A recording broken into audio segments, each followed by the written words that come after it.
Que a maravilhosa graça do nosso Deus Altíssimo esteja com você, esteja com cada um de nós, para que esta palavra ela não volte vazia. Precisamos da graça que vem do Senhor. Amém? Hoje eu venho falar o que está escrito no versículo 28 do capítulo 8 do livro de Romanos. Sabemos que todas as coisas cooperam para o bem daqueles que amam a Deus, daqueles que são chamados segundo o seu propósito. Todas as coisas cooperam para o bem daqueles que amam a Deus. E o que é amar a Deus? Como é que eu sei que eu estou amando a Deus o suficiente? O bastante. Porque suficiente eu estou querendo ir longe demais. Quando eu vou amar a Deus o suficiente do que deveria amá-lo? Com as minhas limitações. Mas se pelo menos eu entendesse que o Senhor me amou primeiro e que esse amor foi que me trouxe à memória o Senhor em minha vida, para que eu começasse a ter curiosidade de procurar saber mais dele. E aí, quanto mais você se aprofunda na palavra, mais você aprende a amar o autor de sua vida. Mas você começa a entender o que é que você está fazendo aqui na Terra. Aí você começa a ter uma vida com propósito. Quando você começa a entender o amor de Deus, é que você vai entender que você o ama. Que às vezes você nem sabe também.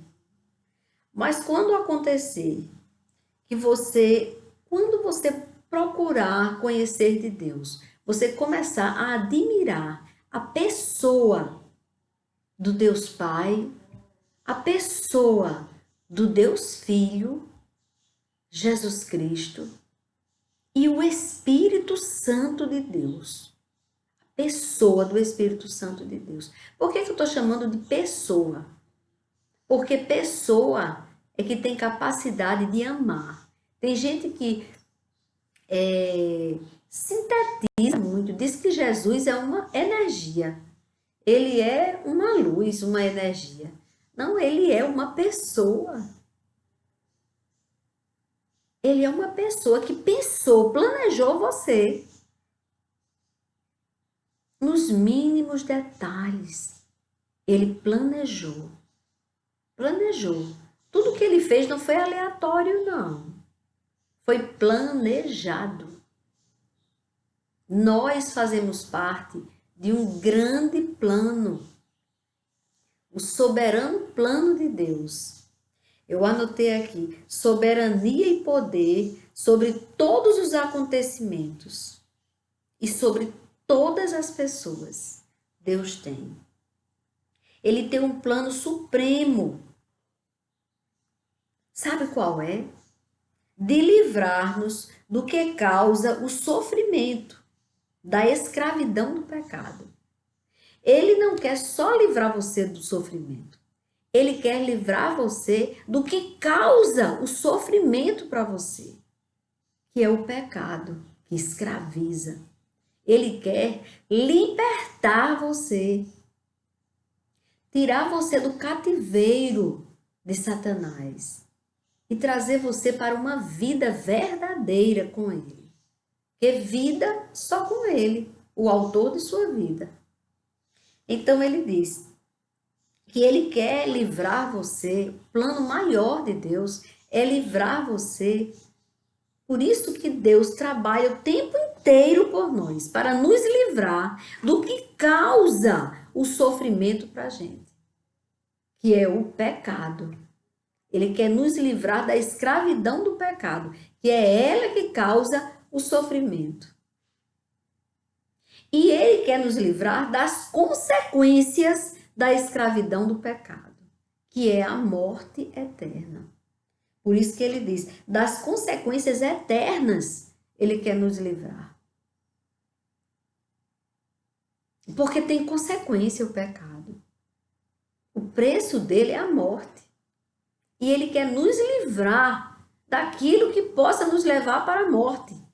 Daquilo que possa nos levar para um sofrimento eterno. É isso que ele quer fazer na sua vida e na minha vida, que ele quer fazer por nós. Por isso que ele trabalha o tempo inteiro para o nosso bem. O tempo inteiro. Imagine o Senhor, ele não dormita. Ele fica o tempo inteiro trabalhando para o teu bem, para o meu bem, para o bem de toda a humanidade, de toda a criação dele. Ele não cansa de nos abençoar. E tudo coopera para o nosso bem. Aí eu fui olhar as características de quem ama a Deus.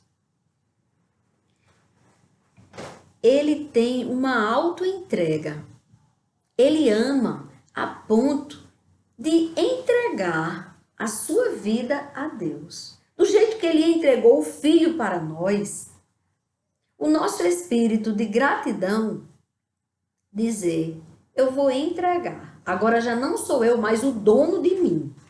Agora eu vou entregar, a autoentrega, a minha vida àquele que me deu. Eu vou deixar que ele administre a minha vida.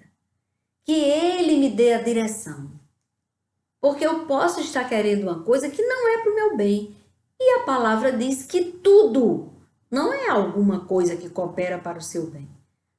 Todas as coisas cooperam para o bem daqueles que amam a Deus. E você amando a Deus, você se entrega. Entrega a sua vida para ele. E ao entregar a sua vida para ele, quando já não é mais você que é dono de si mesmo, quando é ele, você passa a obedecê-lo facilmente. E é uma prova de amor a Deus. Quando você passa a obedecer. Obedecer numa coisa que você nem acha difícil, obedecer em você cumprir ali os 10 mandamentos, obedecer naquelas coisas que você acha muito difícil de obedecer. Porque você tem armas para isso. A palavra de Deus vai te fortalecer. E o Espírito Santo de Deus vai te fortalecer. Vai aumentar em você. O seu espírito vai ter força para dizer não àquilo que você está encontrando muita dificuldade de abandonar aquele pecado para você continuar na plena obediência. Ou para você entrar se você não obedecia. Numa vida de obediência a Deus, ao seu Pai, ao que te ama verdadeiramente. Mesmo que você pense que isso que te leva ao pecado é que te ama, não te ama não. Se te amasse, não te levaria para a morte eterna. Então, quem te ama verdadeiramente é o teu Pai. É aquele que está me fazendo falar isso hoje para você. Eu estou sendo apenas um mensageiro. Eu estou trazendo a mensagem que ele está dizendo para você hoje. Que tudo coopera para o bem daqueles que amam a ele. E amar a Deus é você se entregar a ele, obedecer a ele. Obedecer a Deus. Mas muitas vezes você precisa da terceira característica. É a afinidade com Deus. O que é ter afinidade? Eu tenho tanta afinidade com fulano. Eu tenho tanta afinidade com fulana. Parece até que fulana adivinha meus pensamentos. A gente não diz isso? Parece que ela sabe, ou então de repente ela chega com uma palavra. Acontece muito isso com meu esposo, eu e ele.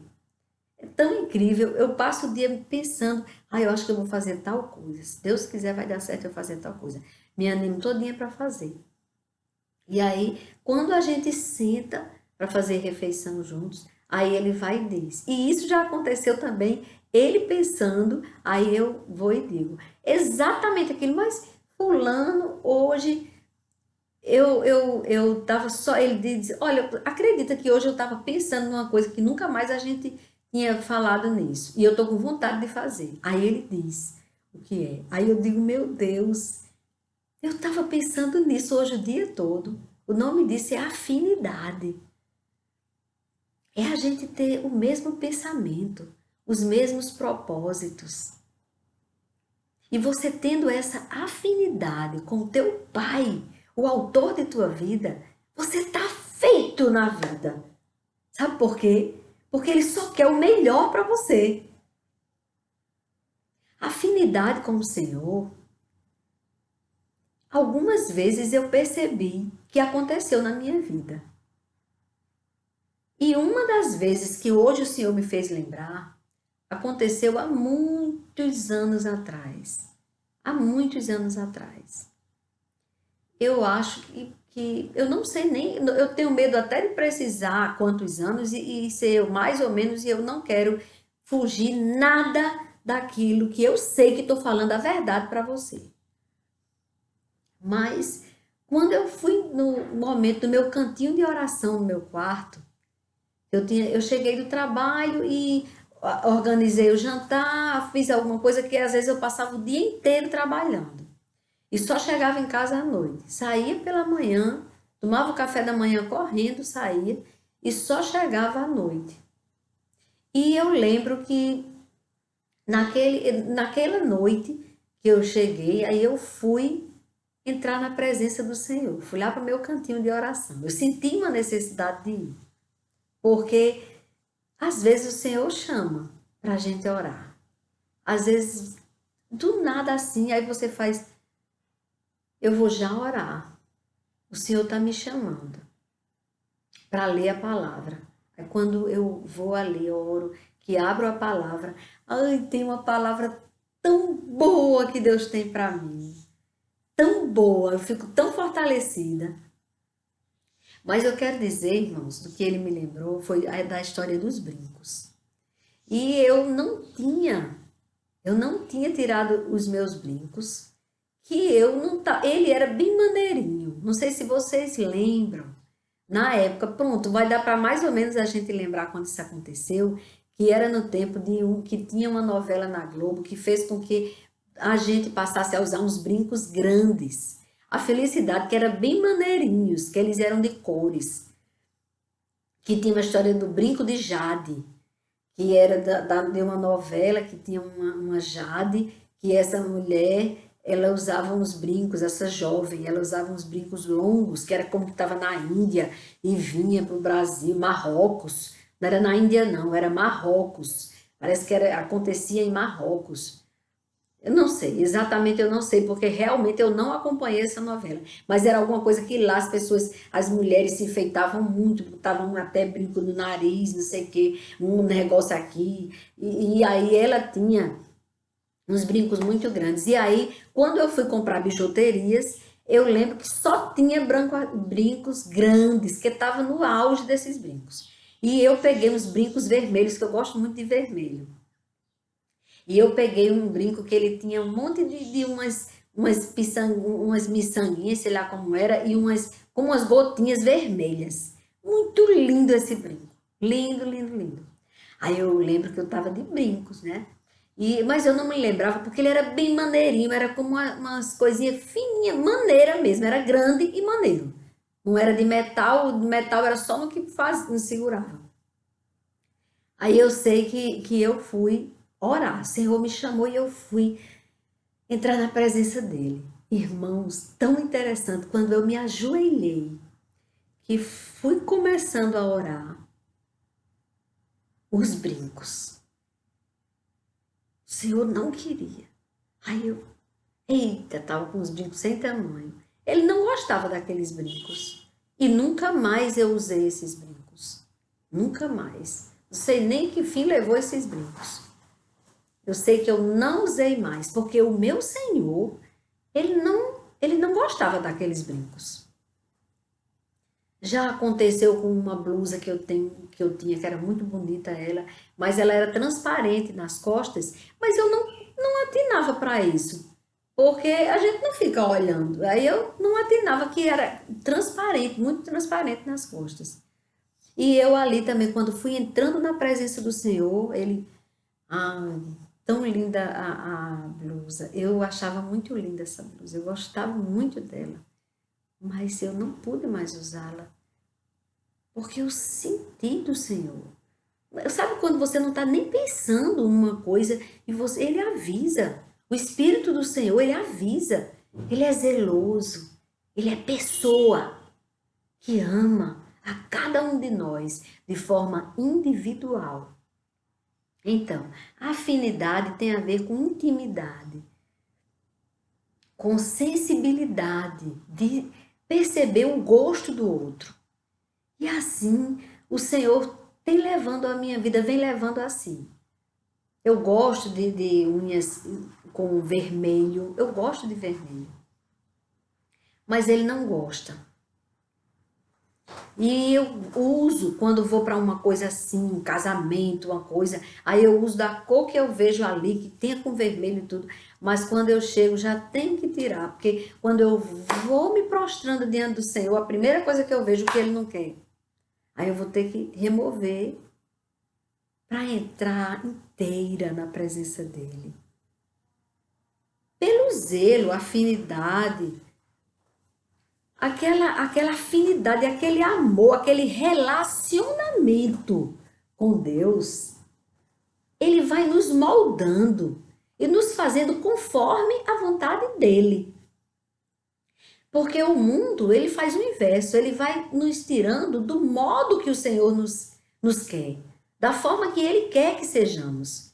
Mas quando você começa a buscar o Senhor, a amá-lo, você começa a ter afinidade com ele.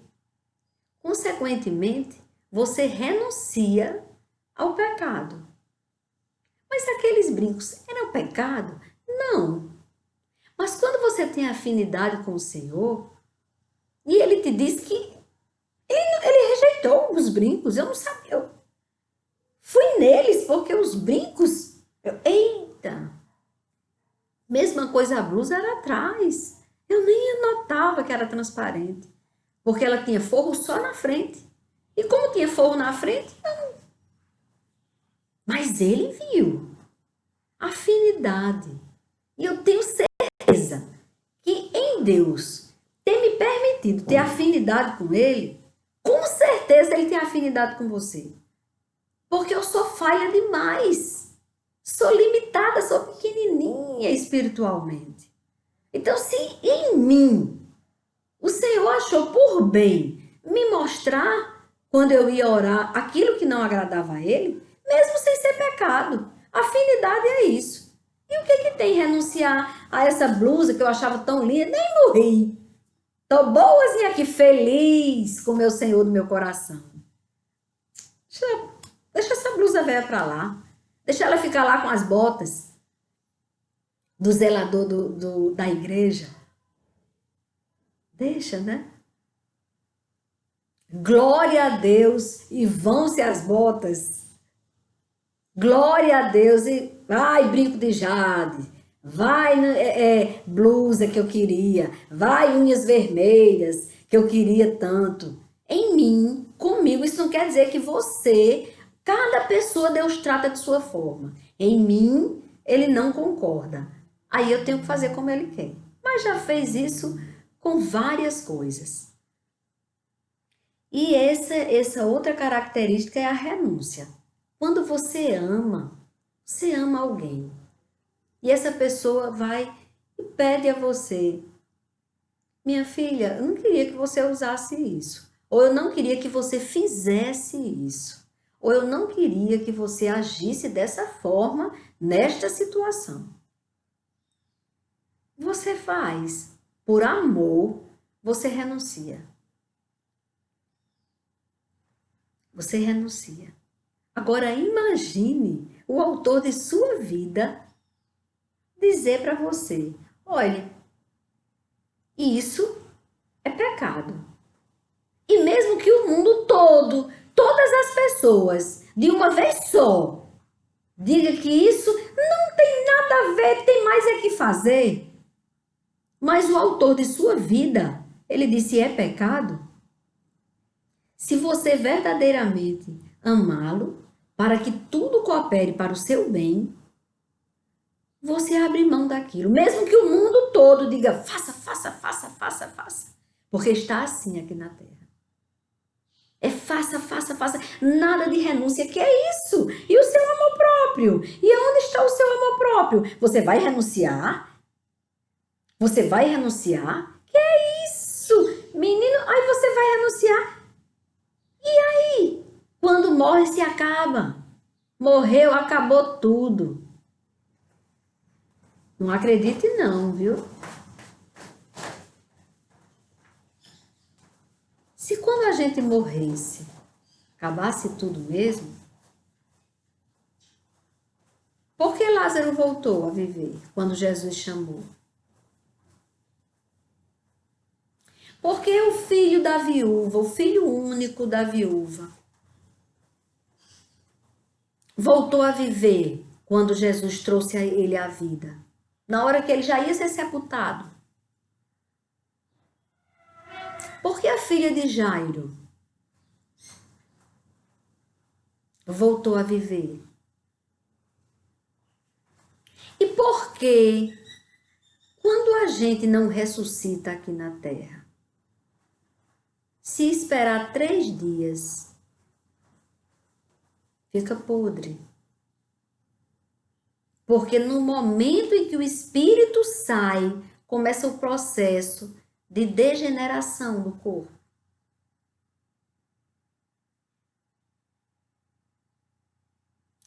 Mas o espírito continua vivo. O Senhor não quer que eu fique assistindo o que eu assistia muito, que era situações que as pessoas contam de quase morte. Essa história de quase morte, que os médicos falam que a pessoa estava morta, ia ser sepultada, e a pessoa, quando volta, por algum motivo, essa pessoa volta. E quando ela volta, ela diz que lá ela estava se sentindo mais viva do que quando ela primeiro vê o seu corpo, aí sai e se sente totalmente viva. Viva! Já pensou? Se você procurar, e não pense que isso é espiritismo, viu que eu tô falando? Não é não. Eu estou dizendo que nós temos um espírito que o Senhor soprou e que só pode nascer uma vez em carne, nascer na carne, entrar na carne e viver, e pode ressuscitar. E todo aquele que nele crê, ele diz, não morre. Ele diz, mesmo que morra, viverá. Existe vida após a saída desta veste, que chamam de corpo. Existe vida.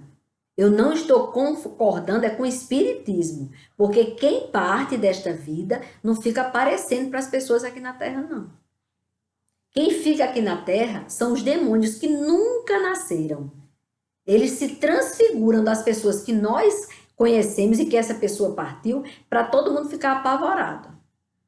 Para acreditar que a pessoa fica para lá e para cá. Não existe isso. Porque a reencarnação, ela é totalmente negada pela ressurreição. Então, se existisse reencarnação, vamos agora trabalhar isso aí. Vamos pensar nisso agora. Reencarnar. Então, um dia eu nasci sendo José. Depois nasci sendo Maria. Depois eu ainda estava fazendo coisa errada, porque pensam que é isso que vai fazer com que a pessoa fique indo e vindo. Aí eu vou e nasço, aí começo a fazer coisas erradíssimas quando eu nasci em Maria. Peguei pesado com Deus. Aí o que que aconteceu? Eu estava tão má, uma pessoa tão má, e quando eu morri, voltei um cachorro. Porque é muito ruim, volta o cachorro. Aí ali sofri tanto como cachorro, porque pensam que esse sofrimento físico aí é que vai fazer você evoluir. Aí o cachorro morreu um dia. O cachorro morreu, aí como eu fiquei boazinha, aí voltei sendo eu. Imagine aí. Aí um dia eu vou ter que sair desse, porque é só uma veste, dura no máximo, estourando 100 e pouquinhos anos, já é todo mundo. Eu não tô acreditando que eu tô cantando parabéns para fulano que tem 100 e tantos anos. Aí parti. Quando chegou o dia da ressurreição, que Deus vai trazer vida para todos, vocês imaginem a confusão. Vai ser João, Maria, o cachorro lá, João e Maria querendo ir para o mesmo espírito, o cachorro também querendo ir para o mesmo espírito, e eu querendo também para o mesmo espírito, porque eu estou querendo também ressuscitar. Imagine a confusão. Eu prefiro acreditar na palavra de Deus do que no Evangelho segundo Allan Kardec, que criaram, e que eu lia, e que eu já disse a vocês que Deus me libertou do espiritismo. E eu disse a vocês como Deus me libertou. Deus me libertou.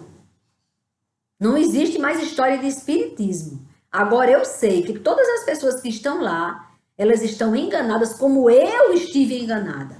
Quando eu conheci a verdade,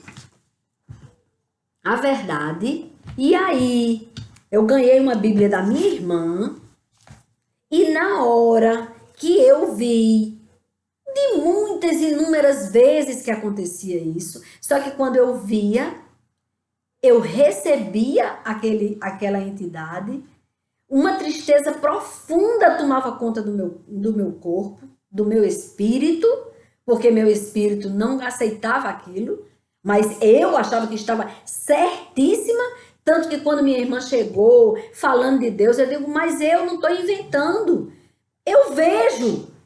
Eu achava que porque eu via, eu estava no caminho certo. Porque eu senti aquilo, e eles disseram lá no Espiritismo que eu tinha que desenvolver minha mediunidade e que eu estava servindo a Deus fazendo isso. Então eu pensei que estava certíssimo. Mas, olha, você não está entendendo. Eu estou falando aqui, eu não estou criando. Isso acontece na minha vida. Então, como eu sinto, é verdade, então estou no caminho. Deixa que eu estava totalmente enganada. Mas no dia que eu cheguei, Deus fez a situação acontecer. Eu cheguei no trabalho, meus filhos estavam brincando, eu me deitei na cama emborcada olhando para eles brincando no chão, os meus filhos, e aí senti uma tristeza profunda, como era comum acontecer, uma angústia, uma tristeza terrível, e procurei no quarto. Quando eu vi, estava na cama, onde eu estava deitada, só que do lado da cabeceira da cama, e eu estava nos pés da cama olhando para os meus filhos. Quando eu vi aquilo, aí eu pensei, era como um delírio quando acontecia, eu ficava querendo, meu Deus, não queria falar, mas era uma coisa horrível. Era como o meu pensamento, mas Deus é tão grande que fez o meu filho ouvir o que eu estava dizendo. Eu disse, vá chamar o seu pai, que eu queria que o meu esposo me ajudasse. E o meu esposo, ao perceber a situação, ele trouxe a Bíblia Sagrada. Quando eu vi a Bíblia e vendo aquilo não saía dali, estava ali. Aí eu disse ao Senhor, aqui no meu pensamento, eu disse, meu Deus, se isso é certo, então permita que entre em mim, que eu cumpra com essa minha missão.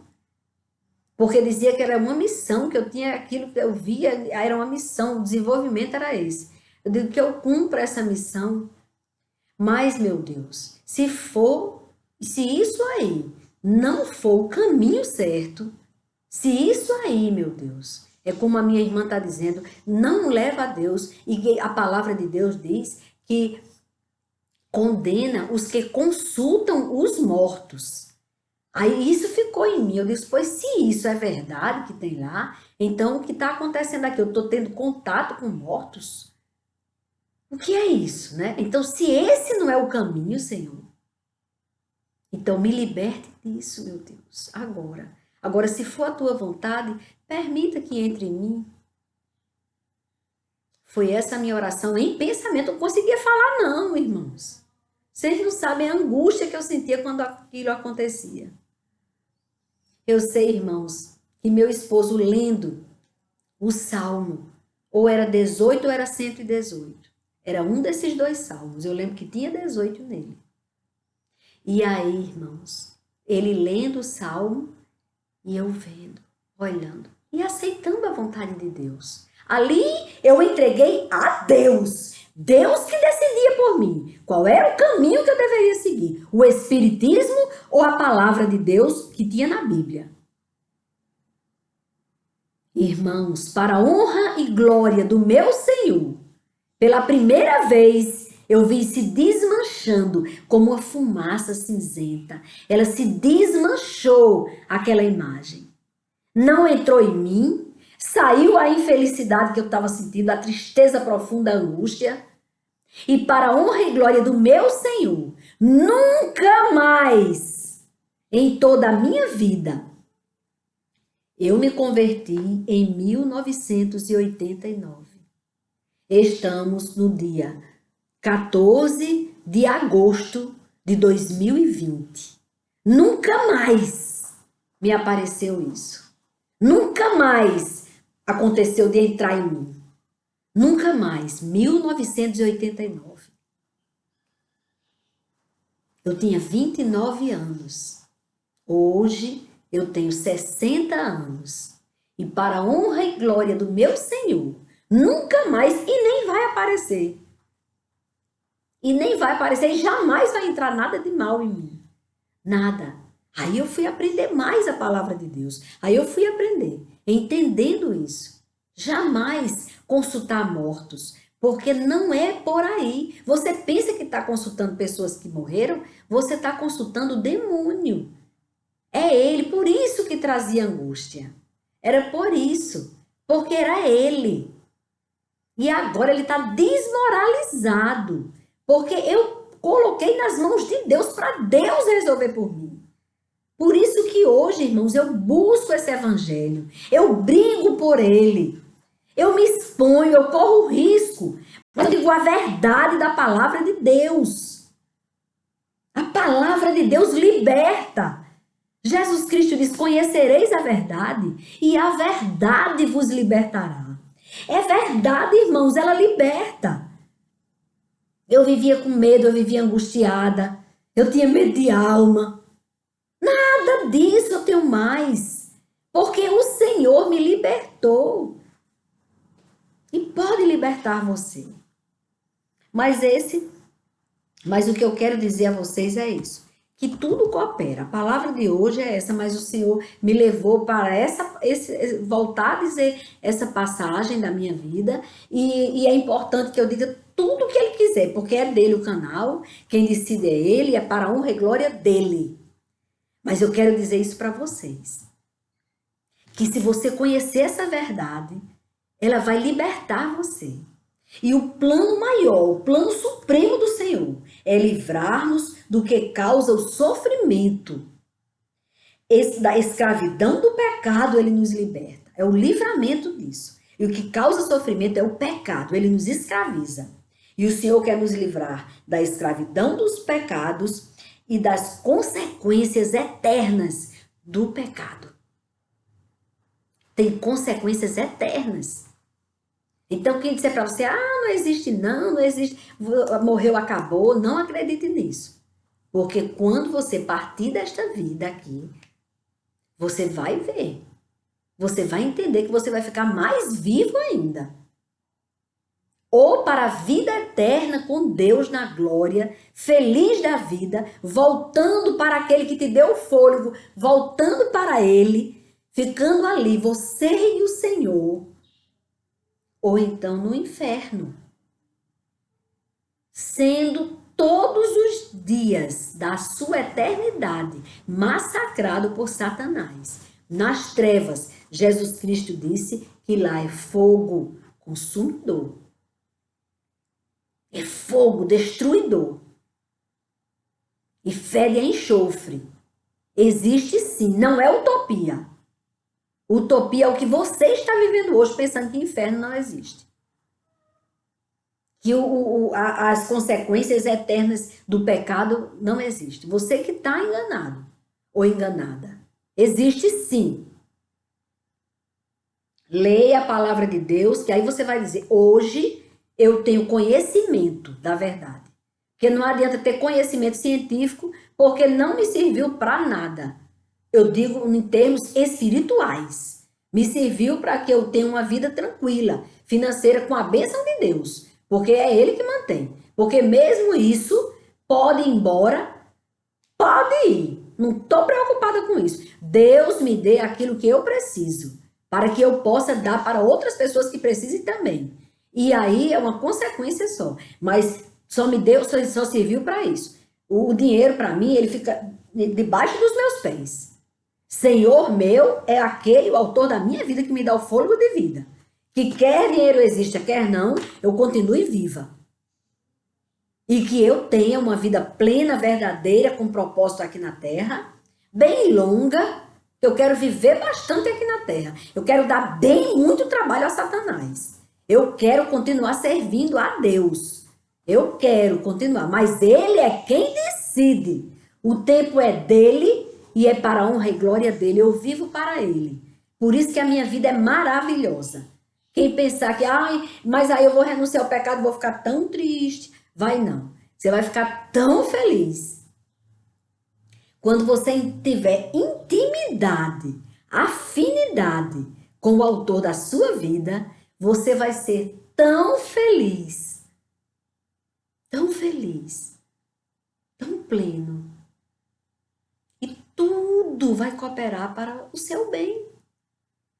Tudo coopera para o nosso bem.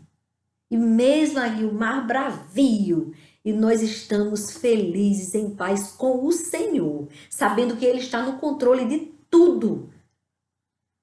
Porque tudo coopera para o bem daqueles que amam a Deus.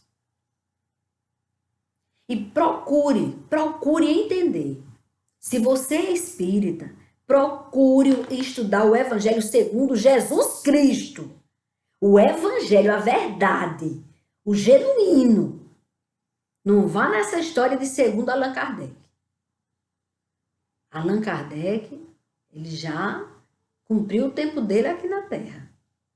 O que hoje, qual a escolha dele, Deus é quem sabe. Não estou aqui para julgar ninguém. Ninguém sabe como foi no último instante, se ele pediu perdão a Deus, como foi, eu não sei de nada. Eu só sei de uma coisa. Ele não tem evangelho para você, não. Ali é segundo a mentira. Eu já li ele. Leia o Evangelho segundo Jesus Cristo. Leia a palavra de Deus. Leia o Velho Testamento e o Novo Testamento. Que no Novo Testamento tem o Evangelho. Segundo Mateus, que ele conviveu com Jesus. Mateus. E os outros que estudaram tudo que Mateus colocou e fizeram pesquisas e foram ali. Paulo, ele viu Jesus já depois que Jesus tinha morrido por nós, tinha ressuscitado e já estava à direita do Pai. E ali ele se apresentou a Paulo para transformar. A vida que ele estava levando era uma vida que ia para o inferno, porque ele estava perseguindo, prendendo e deixando morrer os homens que pregavam a verdade. E ele conheceu a verdade e a verdade o libertou.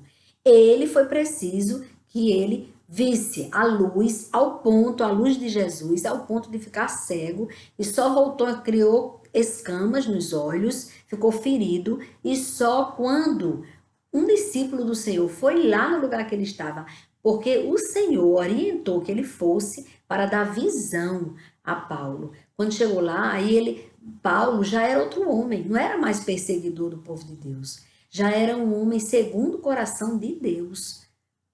Porque ele antes, ele não pensava que estava agindo errado. Ele pensava que estava a serviço de Deus. Como no Espiritismo as pessoas pensam que estão a serviço de Deus. Eu não estou falando da parte de Umbanda, Candomblé, que lá é descaradamente Satanás agindo. Ali não existe nem disfarce, ali não é a serviço de Deus. Ali é coisa do demônio mesmo. Entendeu? Ali é mais complicado. Mas o Espiritismo, ele é a mesma coisa camuflada. E eu não sabia.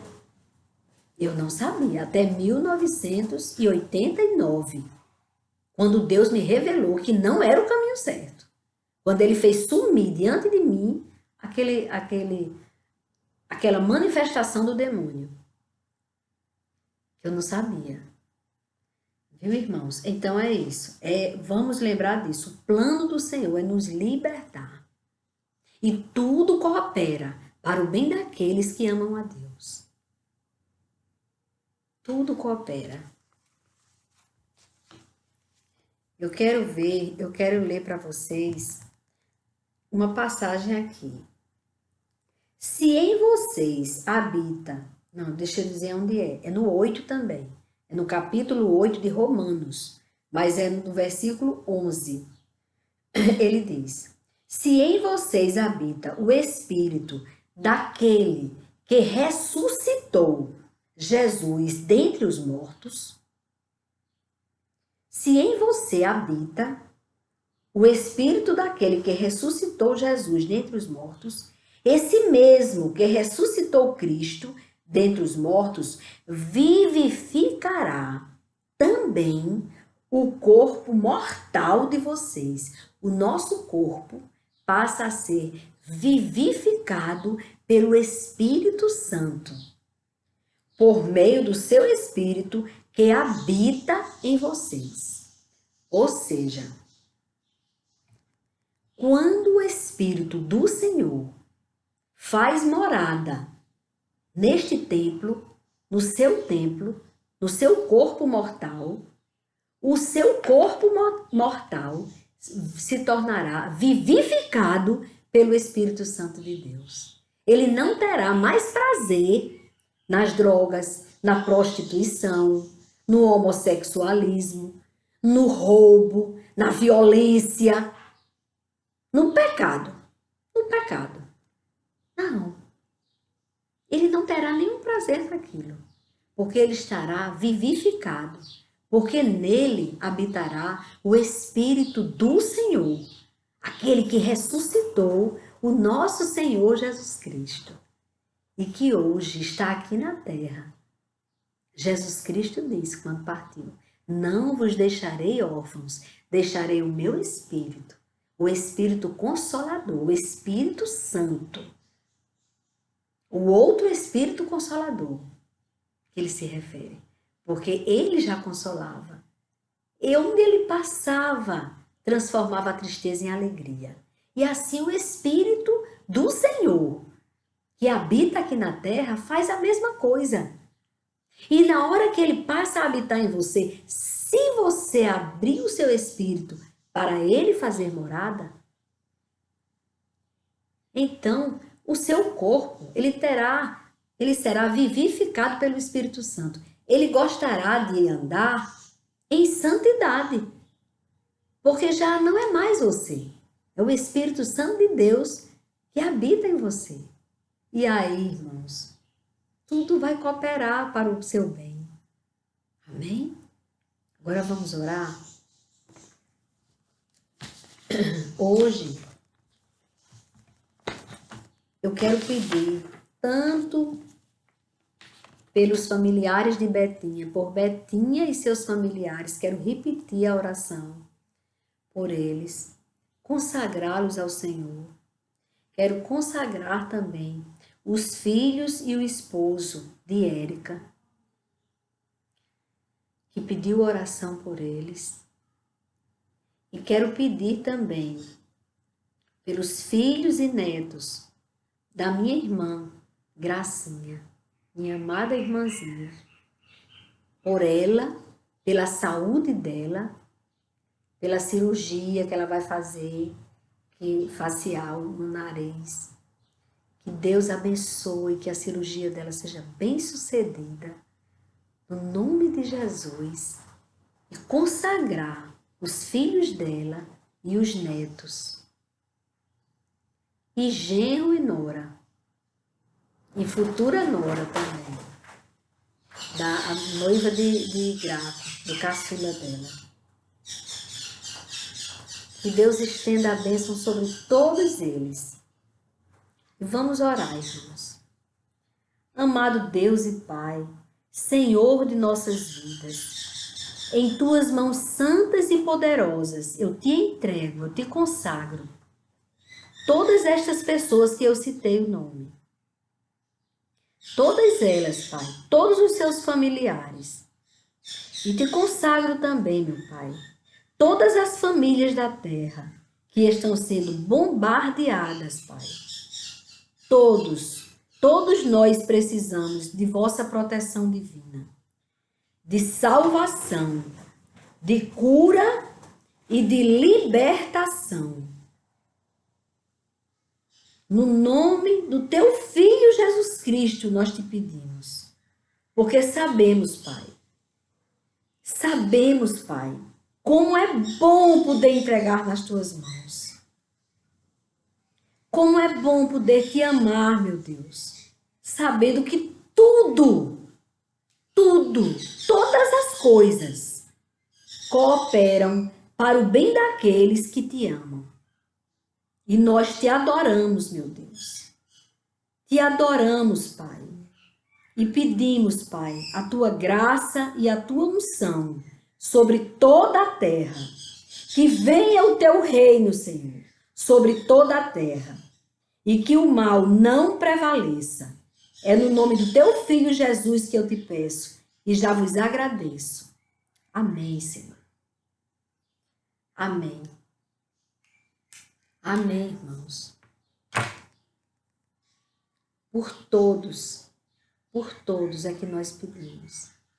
Por você que está me ouvindo agora. Que o Senhor derrame sobre a sua vida bênçãos sem medidas. As bênçãos do Senhor. Bênção de salvação, de cura, de libertação, de paz, de alegria, da presença do Senhor. Amém? Amém. Recebam no nome de Jesus. Amém.